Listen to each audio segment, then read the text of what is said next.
Hello, and welcome to this Joyful Minds video, recorded as part of the January 2021 Joyful Minds Transformation Summit. If you enjoyed this video, like and subscribe for more, and drop your thoughts and comments in the section below. Hello, Joyful Minds community. Thank you so much for tuning in. This is our final day of the Transformation Summit, and what a week it's been. We've had such great topics to talk about, but I know that this one is particularly eagerly awaited. There's a lot of interest in living intuitively, and I'm really excited to get into it today too, because I'm joined by friends. Hello, Claire, Anne, and Jazz. Hello. Thank you so much for joining. In a minute, I'll ask you guys to introduce yourself. Before I do that, I'll just share with the community if anyone's tuning in for the first time. So, my name is Sarah Watts. I am a transformational coach and founder of Joyful Minds, which I founded last year, and I offer individual coaching, group coaching, retreats, and women's circles. And I felt inspired to host this summit to really showcase all things transformational, because it's something very close to my heart, and the journey that I've been on. And I've obviously now help other people go on their own journey. And we've been highlighting topics across the week that perhaps you might resonate with, and want to explore further. So if you are watching, please drop us a thumbs up, put in a hashtag live so we know you're watching and you're here with us. And if you are watching on replay, thank you for being here, and drop a hashtag replay as well.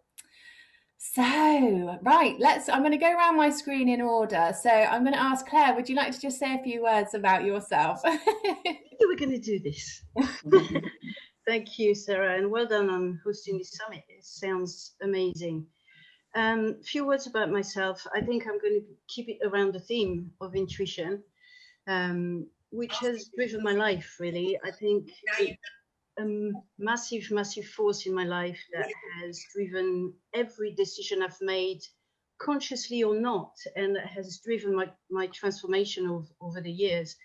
From the teenager who watched her hand rise up in the university classroom when asked whether we were interested to move to the UK for a scientific project, hand on my heart, did not decide that consciously. I watched my hand go up. I went, oh, I guess I'm going then.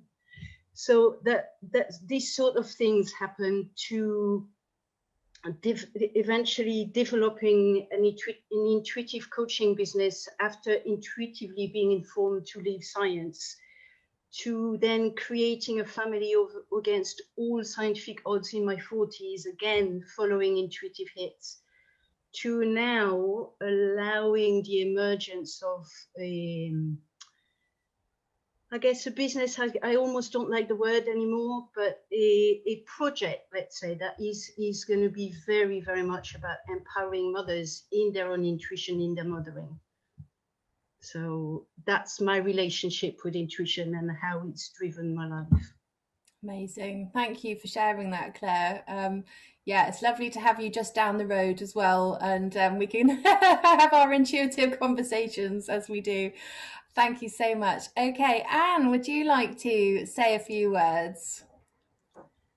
Yes, thanks, Sarah. Lovely to be here, and really exciting to see the energy that you've been creating this week in the summit.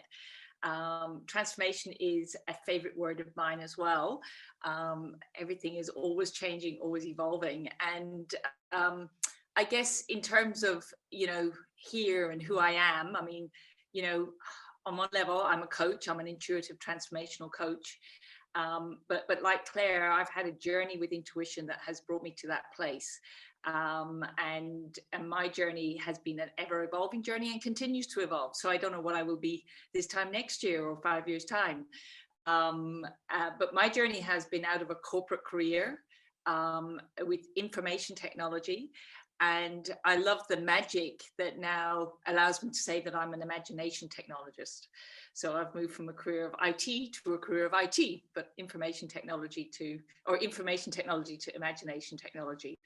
And I work with individuals, I work with groups. My tagline is making it up, making it real, realizing what matters. And that's, so if people are ready, I love to work with them. And I also love to train people on intuition and imagination. And we'll talk more about that in the rest of the session. Amazing. Thank you, Anne. And yeah, I absolutely love talking intuition with you. I love the fact that our paths have crossed and that we've met each other. And thank you for being here today. Jazz, would you like to say a few words? Hello, I'm Jazz, or Jazzy Calorai-Thomas. Thank you for having me here today, firstly, and it's a lovely thing you're hosting. So it's amazing to come to such a positive place, a positive space. So thank you. So I'm Jazz Calorai-Thomas. I'm a police officer. I joined the job to help people, but alongside that path of helping people, I had my own path. Call it spiritual path or the path I was led to intuitionally, I don't know. And that was the path of life coaching, Reiki healing, Hatha yoga. So I've always reading positive self-help books for the last 20 odd years, going to things like Tony Robbins and, you know, all sorts. But I think for me, the biggest jump where I can say I truly found myself, that's Kundalini yoga. And through the path of Kundalini yoga, it's where you become awakened, where that intuition lights up even more. And then what you think, actually, that was always part of me. So call it intuition or whatever. There's always been like a guiding force that's always been guiding me to do the right thing at the right time. And I used to think that's happened because I've done Kundalini yoga, but no, it's actually always been there. But it's just made me more me. So you start to get to realize your talents, your gifts, why we're here, what's your sole purpose, why we're here. So yeah, Kundalini yoga, and then through the path of that, I started doing gong baths. So I started off helping people, but alongside that, it's very much like a healer coming out, which is what's becoming really aware since my journey of Kundalini.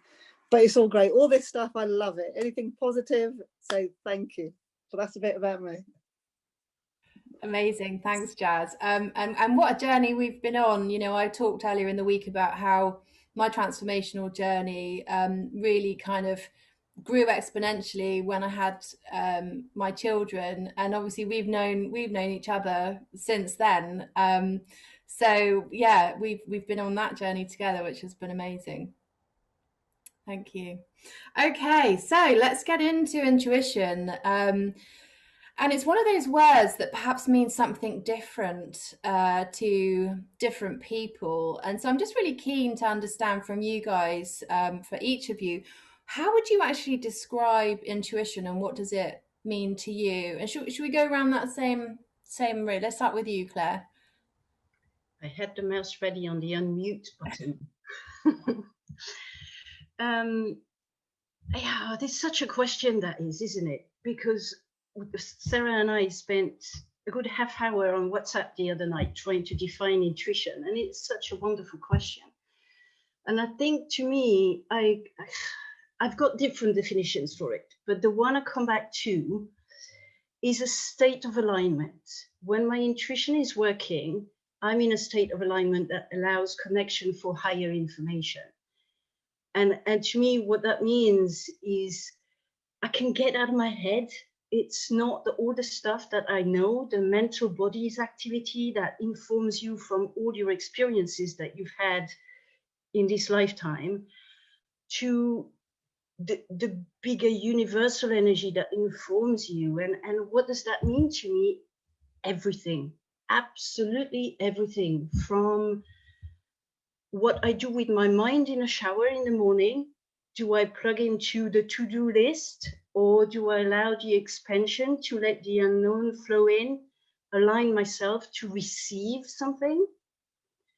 It's a massive difference. You know, you do that all day to I mean, it's impossible to hold that state. We're in our human shape and form. I'm fully aware of that, but to catch myself during the day, to go, hold on, are you in alignment or not? Are you receiving intuitively what is true in this moment? or are you just working from the program known that drives the way you behave?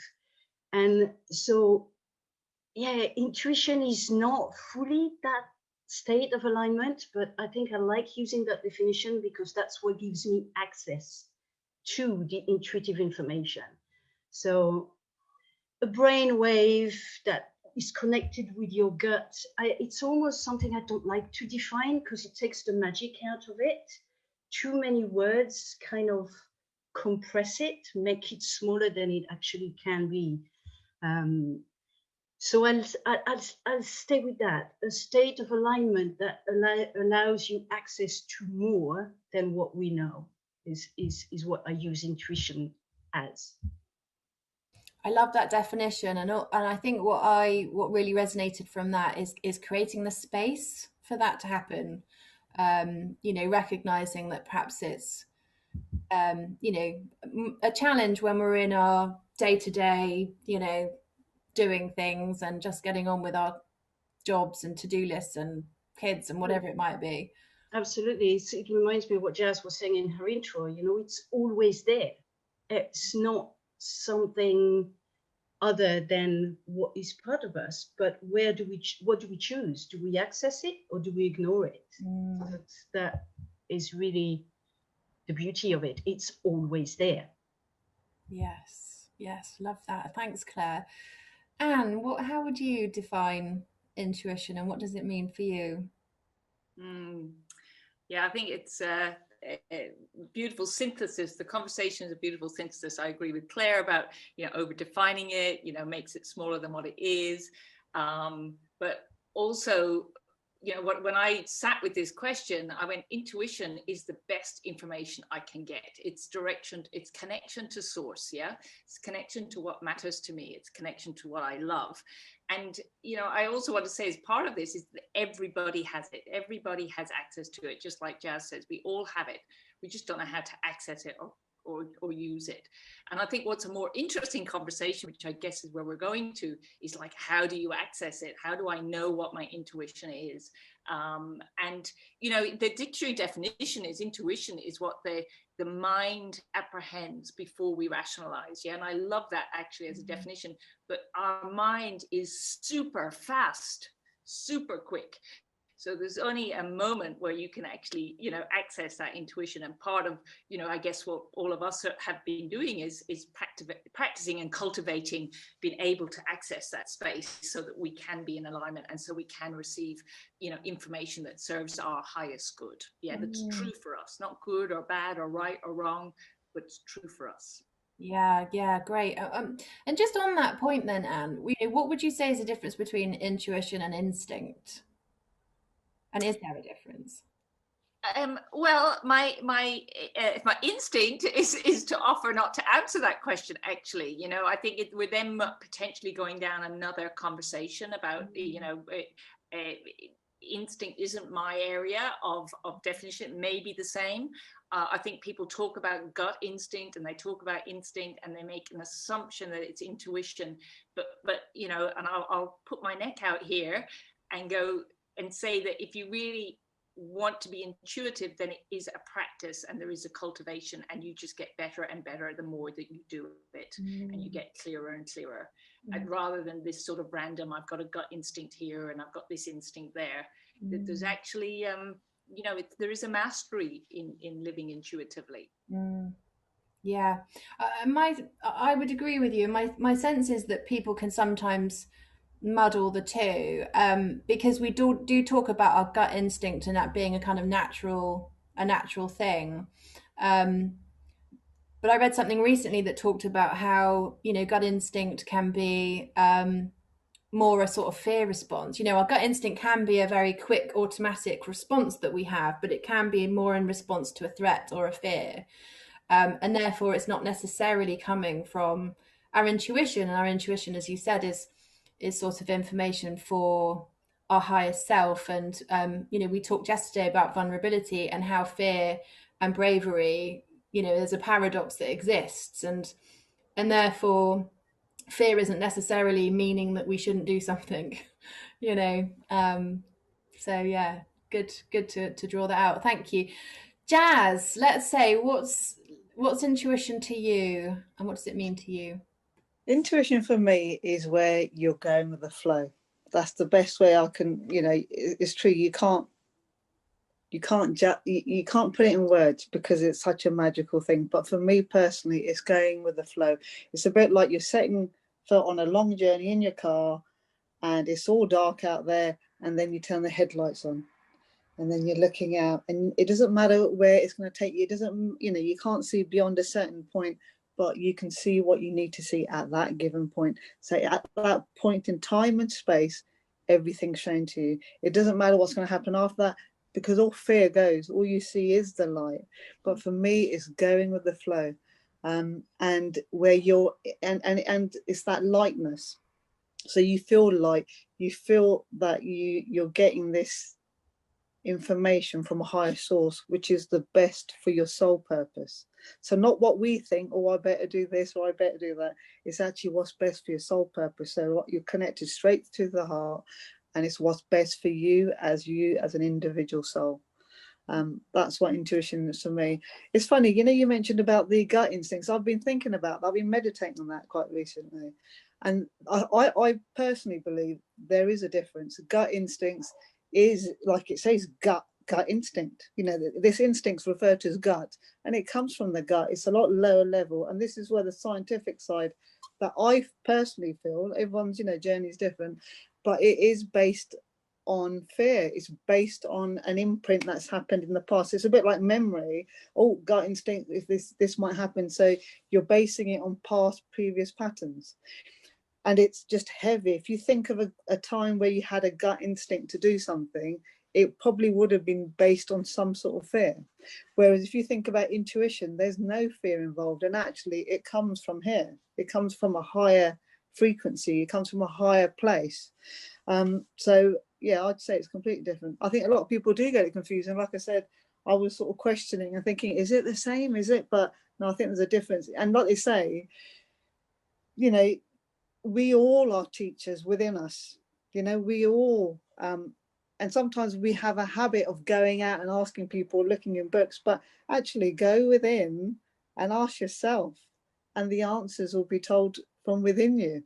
And if you ask yourself and actually meditate, what is gut instincts, you'll feel it. Actually, it comes from a lower down, like it says in the name. And whereas intuition, there's a lot more higher sense. There's a lot more lighter energy involved in that. But for me, it's that light that guides you from a higher force. Yeah. So that you're in the flow. I love that. I've asked each of our speakers some quick fire questions, and we had a rush yesterday talking about the Matrix, and he said the gift that he would share with humanity of what he's learned is that you already know, and it's once you kind of allow yourself to know, then you can access what it is you already know. But the secret is, how much do you allow yourself to know? Because actually it's endless, it's bottomless. But how much are you going to give your permission? How much is your mind, the ego, going to step aside for you to really dive deep in to your truth? Because it's bottomless, it's endless. Yes. Like they say, that saying, the world is your oyster. It really is. Yeah. Love that. Great. Thanks, Jazz. So let's talk about how each of you live intuitively. So we've talked about the concept of intuition, and that it's for our highest good. What does that really mean in reality? And can you sort of bring that to life from your own examples? And let's shake up the order. Let's start with Anne next. Okay, Sarah, I'm on the spot. Well, what it means for me to live intuitively or to guide by my intuition is ultimately freedom to experience life as I want to experience it. You ask about intuition, what it's like to live intuitively. For me personally, I haven't had a home for the last 3 years, as an example. I live intuitively, and I choose a Home is actually in my heart, really. Ultimately, my intuition has guided me to be that in that space. And so I've been able to ground and land myself in, you know, Italy, which is where I am now, in Cornwall, in Corfu, in the last year. And I've been able to ground myself, and I've been able to be in the kind of environment that I want to be in. I moved out of London as well, you know, following my intuitive guidance. I had a place in London, which was fine. It was lovely, but my heart wants the sea. It wants nature. It wants being outdoors. And so it's guided me to live in that kind of environment. You know, it's also guided me, and in fact it was really interesting listening to Jazz, because, you know, that idea of the headlights and knowing, seeing what you need to know now, that you know, that has been a very important aspect of it. So I have a sense of what I want to experience, and it's far beyond the conformist background that I grew up in. And you know, so I have a sense of what that is, but in the moment I just follow, you know, switch on the headlights and I go, okay, that's what I'm going to dedicate myself to today. Yeah. So if I get, you know, if on a given day I should do my accounts, I'll do my accounts. If I should look into going to Mexico, which I got recently, I've started looking into Mexico and connecting with people in Mexico, and it unfolds. There's an unfolding and a magic that happens. You know, for me, magic is about an end result where I can't see the process. Yeah. So I choose an end result. I choose the kind of life I want to live, and intuition facilitates the magic. It does, you know, puts the pieces together. So you know, my life is magical. I have deeper, more meaningful relationships. I've given up on a job where I used to work too hard and drink too much. I work with beautiful clients. I create space for myself to write. You know, there's lots of wonderful things in it. I mean, I'll let the others share as well. Unless you have any particular questions, Sarah, was there anything in particular? It's just bringing it to life, really, for those listening. You know, what's the what does an intuitive life really look like, and how is that different? And you know, I guess you are bringing that to life, because we've talked about the difference between needing to know, and I love that what you said was magic is an end result that I can't see the process. But you're creating the life that you would really love to live. So, you know, that really is the difference between living intuitively and living, you know, the alternative to that, which I guess is living rationally.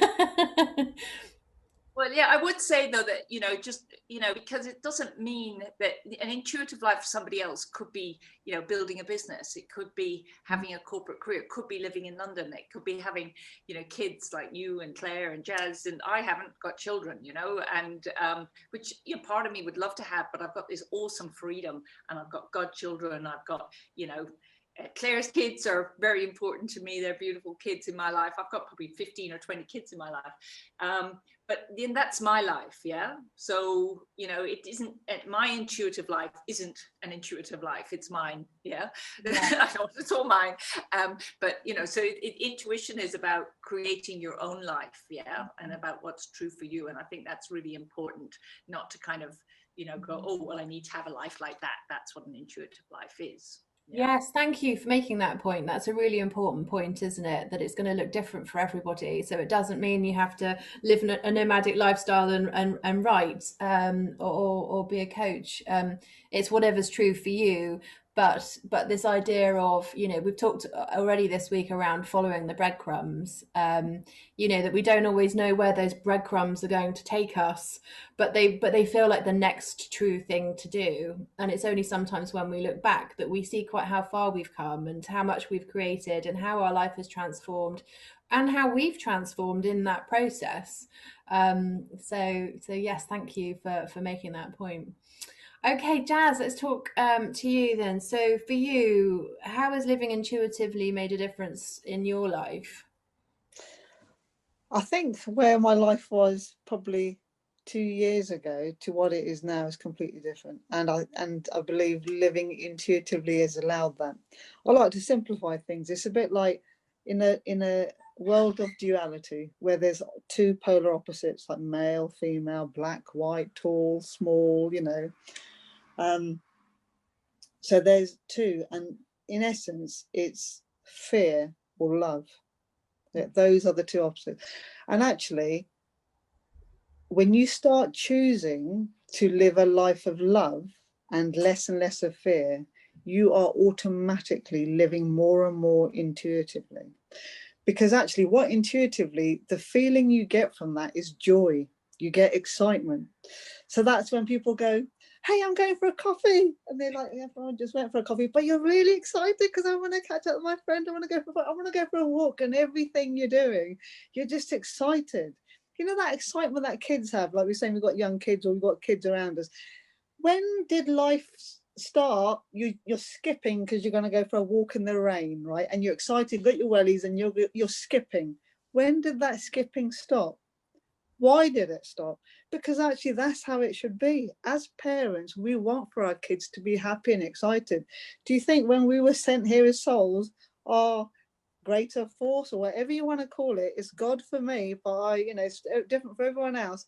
Do you think our parent wanted us to be down and depressed? No, it is living that joy and excitement. And actually intuition gives you that. So every now and again, when we forget that and lose that, there's this bulb that comes up. Oh, must do. When you do things like put your hand up and go, okay, it looks like it's me. Like, so sometimes as a parent, we have to tell our child, like, come on, you're trying to put the shape in the wrong box. You're trying to put a triangle in a circle. It's not going to fit. Come on, let me help you. So every now and again, just like as a parent, we tell our child, no, come on, this is getting painful now. Let me help you.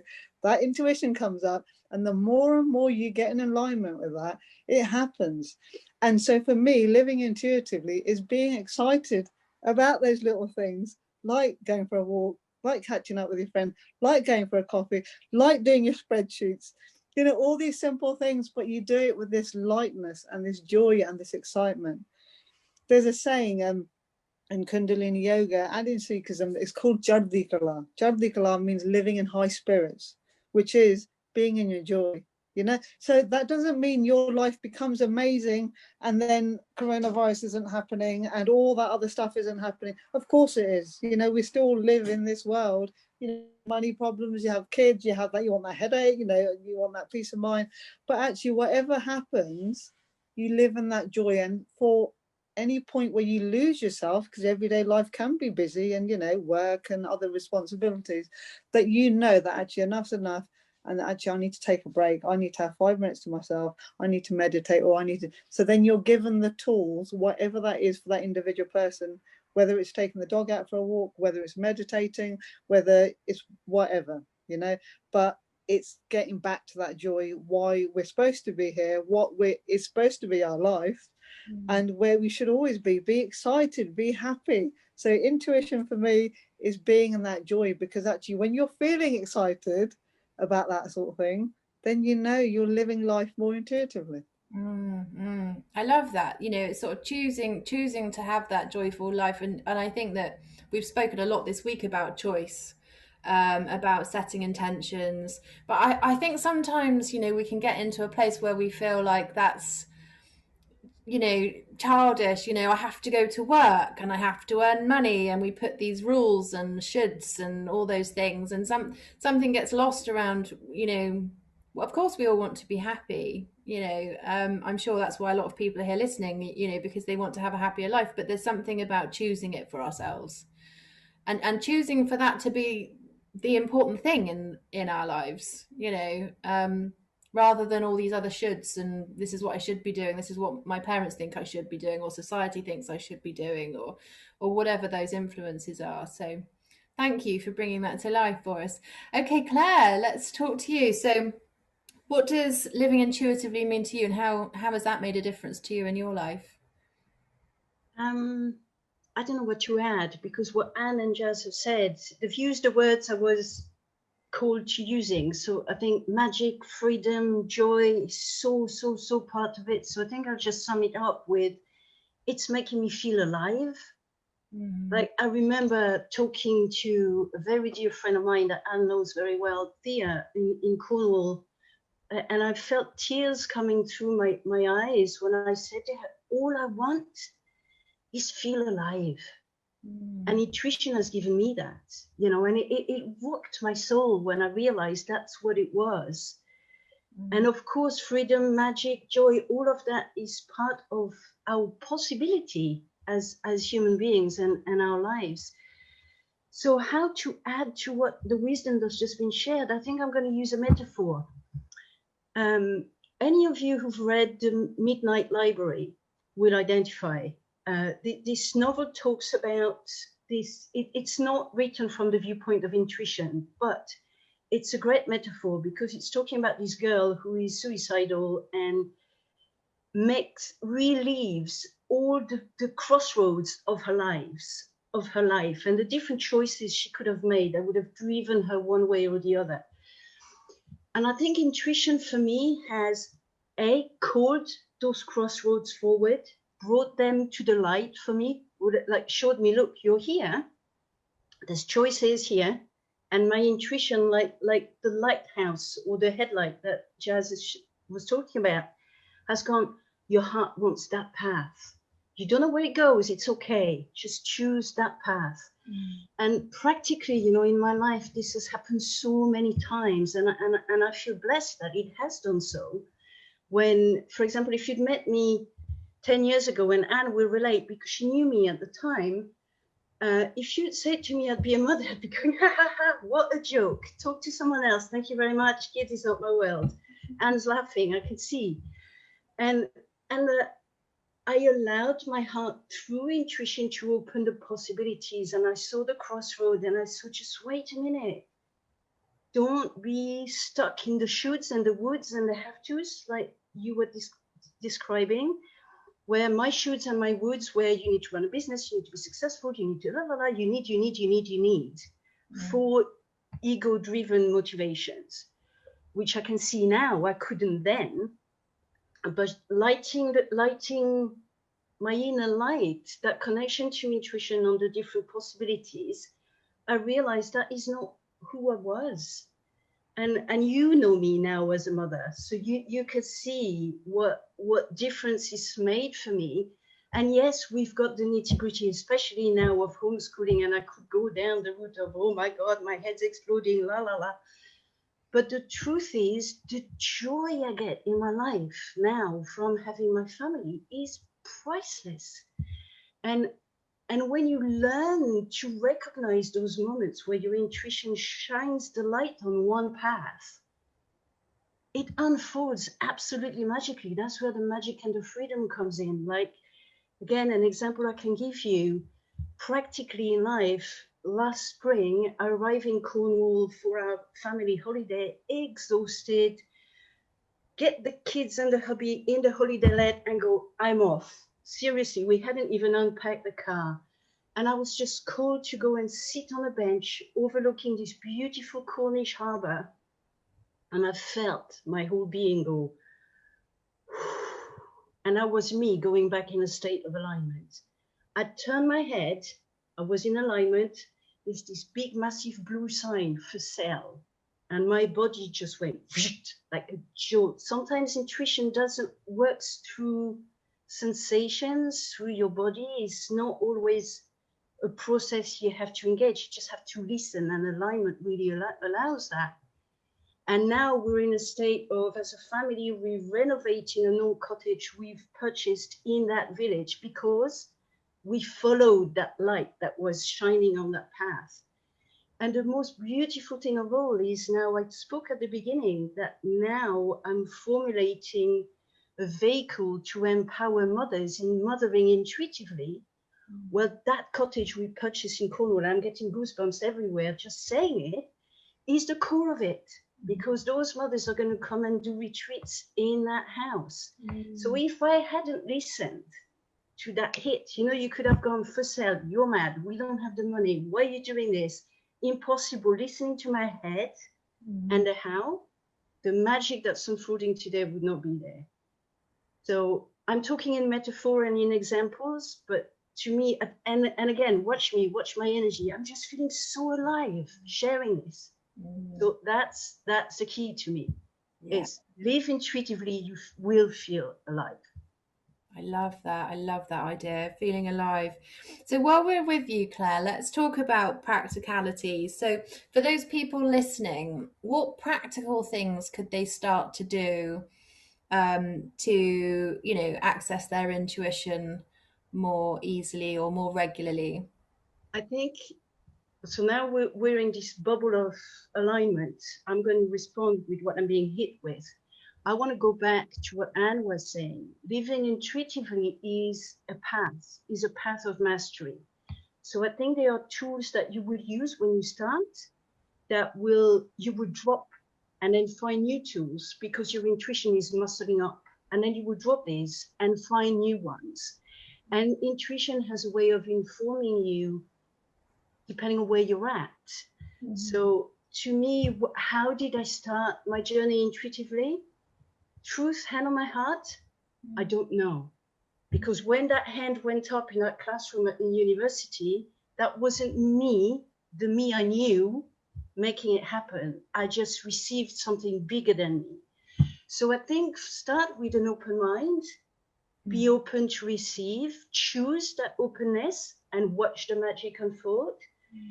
And then you can put in place practical things that will muscle up your intuition. And to me, that's breathing, that's meditating, that's visualizing techniques. And I'm going to leave Anne to talk about this because she's the expert there. She'll talk probably, I'm going to put the words in your mouth, and I apologize, but she's probably going to talk about tuning in, which is a beautiful tool when you start mastering that. But to me, start simple. Open your mind, go for a walk in nature, receive. Practice receiving. This one will slow down the minute you connect with nature. And connecting with nature, you can go, what do you do? Do nothing. Breathe in nature. Do nothing. And it's an art in itself. But I think awakening the will to start, to connect with your intuition, choose to, is your step one. Yes, love that. And that's such a simple step, but it's an intention, isn't it? Yeah, indeed. Intention to do that. Yeah, thank you, Claire. Jazz, I'm going to come to you next. So what would you share in terms of practical ways that someone could access their intuition? I think in order to listen to your intuition, you have to quieten the mind. And again, like I said, I like to keep things simple. So I think if someone hasn't ever been on the yoga or meditation journey, it's about quieting the mind. So get rid of that noise. So whether it is walks in nature, whether it's spending time to yourself, like I said, it's a human thing that we reach out for things. We think if we're going to get something, it's going to make us feel better. But actually, when you really know how it works, you don't actually need anything. Anything you need is all here. And actually, you just need the breath to get you there, So yeah, quietening the mind, spending time with yourself, go for walks in the nature, meditate, yoga, taking your dog for a walk, taking kids for a walk. It depends if go for a walk, whatever your circumstances are, but go for a walk in nature. But the biggest thing for me so with Kundalini Yoga, there's so many exercises and meditations that help do that. And it doesn't have to be necessarily Kundalini, all forms of yoga can do that. And especially with lockdown at the moment, you can just click on the internet, type in yoga, Kundalini Yoga, and you'll get loads of things. But what Kundalini Yoga does is a science. So how to do it on a practical way for a quick thing like that. I think, I can't remember whether it was Claire or Anne said, in order for intuition to happen, there's a gap, there's a pause, right? So the pause and the gap is when the mind stops, right? And in Kundalini Yoga, so it says there's three minds. There's a negative mind, there's a positive mind, and then there's a neutral mind, right? And it's from the neutral mind is where the intuition is. So what you do at that point, you literally take a deep inhale, you hold your breath for 9 seconds,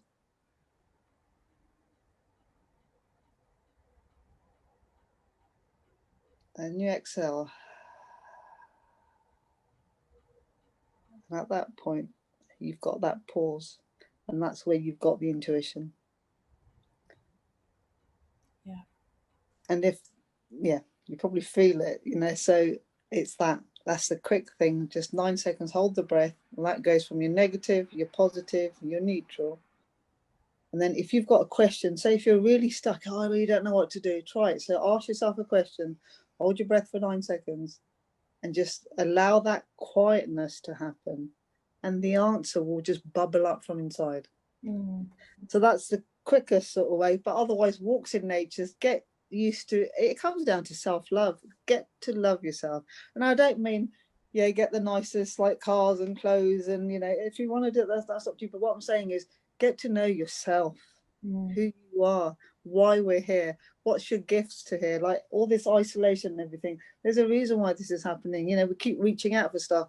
Go use this time when isolation, you can't break the law. I'll be saying that anyway. So use that time to stay in, go within, meditate, find out why we're here, find out why you're here.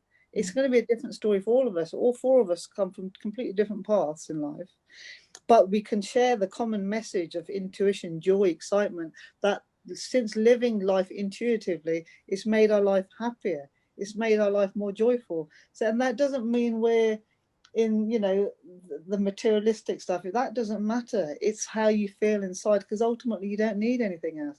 But it's being excited with those little moments in life. That is what it's all about. Lovely. Thank you for that. Thanks for sharing that, Jazz. And Anne, so I know we could spend days, weeks, months training on how to live intuitively, but what could you share about to those listening, ways in which they could live, practical ways that they could live intuitively? Yeah, thank you. I mean, Jazz and Claire covered a lot. When I sit with it, the first thing is that, I'm thinking of people listening to us. And I know some of the people listening to us are, training in their intuition, they're doing courses, but then there may be people who are just listening going, what on earth is this intuition stuff that these people are talking about? And where do I find it? And how do I seek it out? And what's the right thing for me to do? And the first and foremost is like a bit like Jazz was saying, I think the invitation is just to be in you, just to go, me, I am here in this moment, and that is absolutely fine. And the question really is, what makes my heart sing, or what would I love to do? And I'll just give you an example. Don't want to talk forever, but about 15 years ago, a friend of mine was doing Kundalini yoga, and she said to me, it's just this amazing spiritual journey. And I knew straight away I didn't want to do Kundalini yoga, but I thought, I would like a spiritual journey. What is that? And that was a very I had a real response to like, I'd like one of those. I had no idea how to go about getting it, but I can tell you that everything that unfolded from there has given me a spiritual journey. So when you just stop and you're with yourself, and that might be walking, it might be meditating, it might be eating a chocolate muffin. Yeah, it's what it puts you in that space. And I spent a lot of time in my early years thinking that whatever I was doing was not right. So I never gave myself what I wanted. So first and foremost, give yourself, what makes your heart sing. And if it's sitting there eating a chocolate muffin, then go ahead and do it. I can tell you, if you do that 50 times, you'll stop eating chocolate muffins, but you'll go beyond it. You'll transcend, you'll evolve. And then you realize, actually, now I need to learn a bit of meditation. So you've got to start with where you are. And it's really practical. And it's kind of in the obvious as well. Another little example is I've got a lovely client of mine who has a kind of bit of a corporate business. He's also a bit of an artist, and it became obvious working with him that he absolutely loves parkour, absolutely loves it. And part of our journey was for him to go, okay, I'm going to go and get a parkour mentor. I mean, parkour, what's it got to do with anything? I have no disrespect to the guy, and I think he's going, what's it got to do with anything? It's nothing to do with his work, nothing to do with his, his artistry, nothing to do with his relationship, but it makes his heart sing. Yeah. And he knows he loves it. And I suspect we all know those things. And they're the portals, they're the things that will give us access to our intuition. Oh, I love that. Yeah. Doesn't have to be for any other reason than you love it. Fantastic. Thank you so much. I am mindful of the time, and I want to give the opportunity to the community to ask any questions. And while you do that, community, because I know there is a time delay, I do have some quick fire. There are some comments already. Oh, quite a few. Okay, I might not have a chance to actually read through all of those. While I have a flick through those, I do have some quick fire questions for our panel. So if we can keep it quick, team, just because we are running short on time, and I did commit to people that we would keep to time. So quick fire questions. Let's do one of you at a time and do all 3 questions each. So let's start with you, Claire, if that's okay. So quick fire. What's your favorite mantra or quote? It's a Neil Donald Walsh mantra, and it's for sure, if you don't go within, you go without. Really feeds into the last conversation we just had. Yeah, I love that. And what's your favorite book and why? Oh, that's a change of question. Oh, sorry. I was prepared because this is not my favorite book, what I'm about to say, but it is a book that has had a massive impact on me because it's been one of the awakenings of the beginning of my journey. And it's The Celestine Prophecy by James Redfield. It's very old now, but it opened the scientist me to there is another way, there is more to what I can see. And for that reason, that what I can see with my eyes, for that reason, it's a book I will never forget. Amazing. Thank you. I'm giving everyone a good book list through this summit. Okay, last one for you then, Claire, is what's the one learning that you've had that you would share with humanity? Stay playful. Don't be too serious. It's not worth it. Yeah, it's overrated. Yeah. Thank you so much. Play. Yeah, brilliant. Anne, let's come to you next. So what's your favorite mantra or quote? Well, besides my own one, which is imagination is the paintbrush of the soul, which I love and which I made up. The one I really like is the intuitive mind is a sacred gift. The rational mind is the faithful servant. We have created a society that honors the servant and has forgotten the gift. And that's an Einstein quote. Wow. Yeah. Oh, that has some punch to it, doesn't it? Thank you for sharing that one. And so for you, Anne, which books had the biggest impact on you and why? Yeah, I had to sit with this question a little while, but basically it's Conversations with God Part 1, which is a Neil Donald Walsh book. And primarily, alluding to what Claire's talking about, it's playful. I love it. You know, asking God questions like, why did you create sex? And is sex bad? Or, you know, it's just beautiful. I just found it a wonderful, wonderful introduction into questioning the bigger things. Yeah. Yes. I mean, there's other great books, but that was just playful and accessible, and it stayed with me. Oh, lovely. Thank you. And what's the one learning that you've had that you would share with humanity? Well, you know, when I sit with it, there's lots of great learnings, but we all have intuition and we all have imagination and we all have access to this tool. I think that's so important. We just have to learn how to access it and how to interpret it. You know, imagination is bundled in our DNA. It's like one of those programs on a smartphone that you get for free that you don't bloody well use. Yeah. And I just learn how to use it. That you have it, learn how to use it. It will open up your life. Oh, I love that. Great. Thank you, Anne. Okay, Jazz. So for you, what's your favorite mantra or quote? I know you love a mantra. Yeah, I was going to say there's so many for a Kundalini Yogi's toolbox. That's their box of jewels, really. For me, my favorite mantra or favorite saying is happiness is your birthright, which is a quote from Yogi Bhajan. So happiness is your birthright.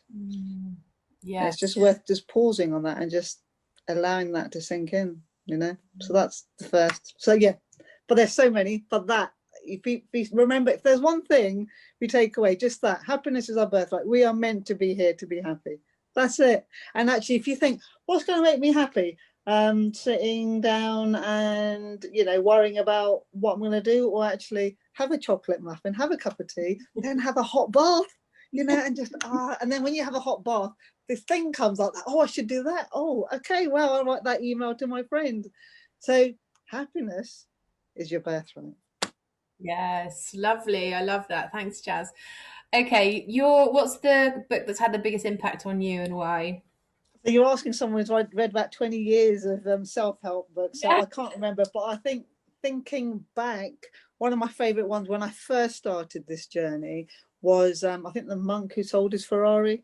So that's, and like we're reaching people from all different sort of, walks of life, and everyone's on their journey at wherever point they are in their life, and there's no right or wrong. But I remember at that time reading and thinking, wow, now it would have to be the Aquarian Teacher Training Manual, which is for the Kundalini Yoga, which for me has been just life-changing. So but that's now, but at that point, when I first got into self-help, it was The Monk Who Sold His Ferrari, and it's a basic book to read, but actually loads of gems in it. Amazing, thank you. And what one learning have you had that you would share with humanity? The one learning, there's so many. Not that I'm saying that I know, there's so much, isn't there? When you get into that joy and excitement and the path you're on, I'm sure we all, everyone, not just people on this panel, we all have a gift to share with people. But there's so much, and it's actually the more and more you get into your self-love journey, you realize actually I do know that, or actually no. So we all have something to impart. But for me, it's in Kundalini Yoga and its Sikhism, they call it Ik Onkar, which means we are all one. We are all one. So then that's where compassion goes in. So when you look at each one, and all four of us, I'm looking, each person who talks, I look in your eyes, you actually see a reflection of yourself. So when I look at Anne, I see a reflection of myself. When I look at Claire, I see a reflection of myself. When I look at Sarah, I see a reflection.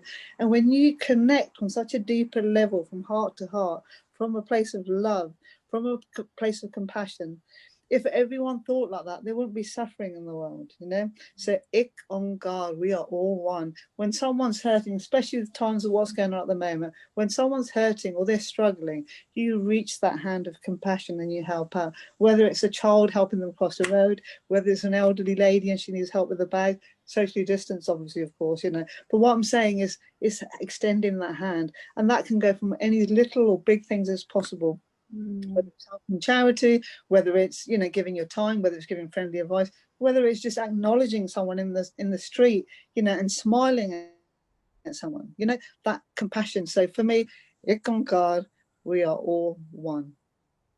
Lovely, thanks so much, Jazz. That's a good one to finish on. Okay, community, I'm going to come to your comments and questions on the phone. Hi Jim, hi Paul, hi Ross. Thanks for joining. Hi Emma.